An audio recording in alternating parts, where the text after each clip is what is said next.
All right, let's see how we can use the work energy theorem to solve this problem. 500 kg car is moving at 30 meters per second. The driver sees a barrier ahead. If the car takes 95 meters to come to a rest, that means he slams his brakes, what is the magnitude of the average force necessary to stop?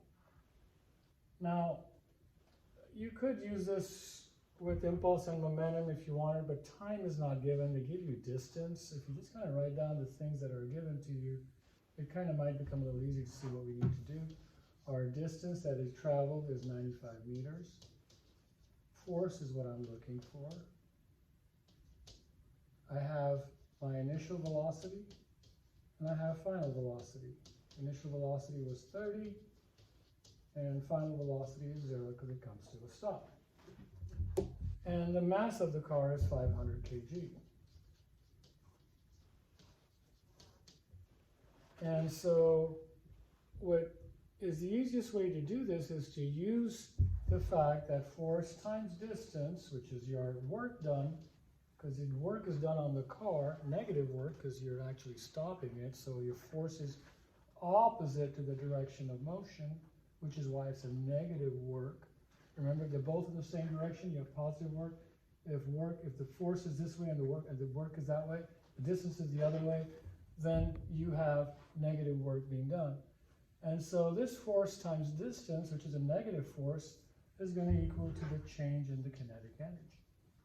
And changing anything is 1/2 m, I'm going to write it as Vf squared minus Vi squared. I just kind of took the m out so that it's just easier to do the math.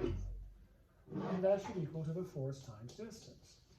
Well, we got this guy, we got this guys, so all we got to do is figure out what is the force. So force times, not put the numbers in now, times 95 is equal to 0.5 times 500 times 0 minus 900. Okay? And so remember, we said this was going to be a negative force, so the force is going to turn out to be a negative number, which it should, since it's in the opposite direction of motion. And so if I multiply that, that's 250 times negative 900, and then I would divide that by 95 when I'm done. So let's go ahead and multiply those two out. 250 times negative 900 is negative 225,000. And so I divide that by 95. So I'll just write it up here at this 95F is equal to 225,000. So I divide that by 95 to get a force of 2,368 newtons. Okay?